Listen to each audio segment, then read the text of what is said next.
जय श्रीमन्नारायण। हिंदू धर्म में एकादशी व्रत का विशेष स्थान है और आषाढ़ मास के कृष्ण पक्ष की एकादशी को योगिनी एकादशी कहा जाता है। यह एकादशी समस्त पापों का नाश करने वाली और जीवन में सुख समृद्धि लाने वाली मानी गई है। पौराणिक मान्यताओं के अनुसार योगिनी एकादशी का व्रत करने से 88,000 ब्राह्मणों को भोजन कराने के समान पुण्य फल की प्राप्ति होती है। इस बार आषाढ़ मास के कृष्ण पक्ष की एकादशी 10 जुलाई दिन शुक्रवार को रखी जाएगी। आइए सुनते हैं आषाढ़ मास के कृष्ण पक्ष की योगिनी एकादशी व्रत की कथा।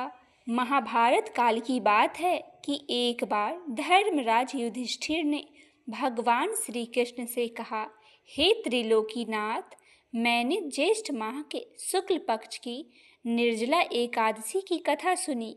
अब आप कृपा करके आषाढ़ माह के कृष्ण पक्ष की एकादशी की कथा सुनाइए। इस एकादशी का नाम तथा महात्म्य क्या है, सो अब मुझे विस्तार पूर्वक कहिए। श्री कृष्ण ने कहा, हे पांडु पुत्र, आषाढ़ माह के कृष्ण पक्ष की एकादशी का नाम योगिनी एकादशी है। इसके व्रत से सभी पाप नष्ट हो जाते हैं।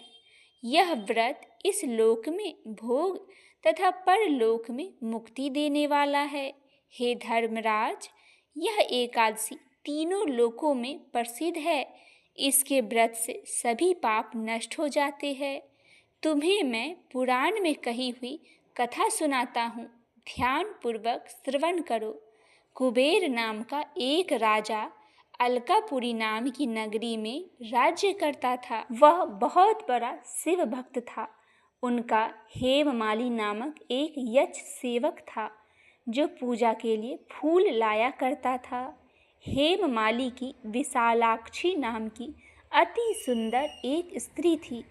एक दिन वह मानसरोवर से पुष्प लेकर आया, किंतु काम सख्त होने के कारण पुष्पों को रखकर अपनी स्त्री के साथ रमन करने लगा। इस भोग विलास में दोपहर हो गई।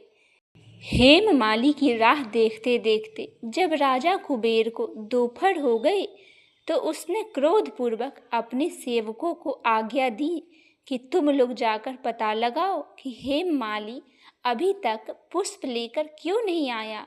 जब सेवकों ने उसका पता लगा लिया तो राजा के पास जाकर बताया, हे राजन, वह हेममाली अपनी स्त्री के साथ रमन कर रहा है।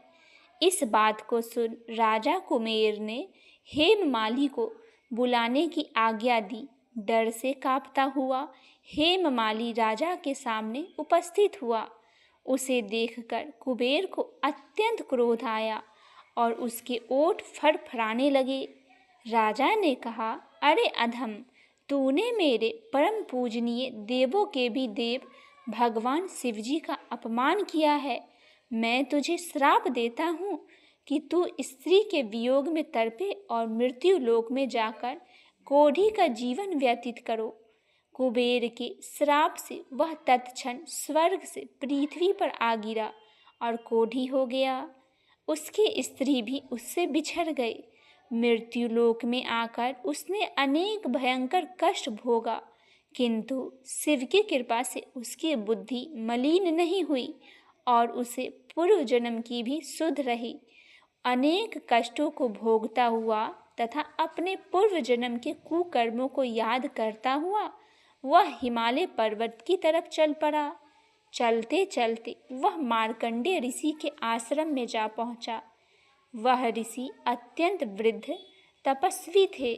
वह दूसरे ब्रह्मा के समान प्रतीत हो रहे थे और उनका वह आश्रम ब्रह्मा की सभा के समान शोभा दे रहा था।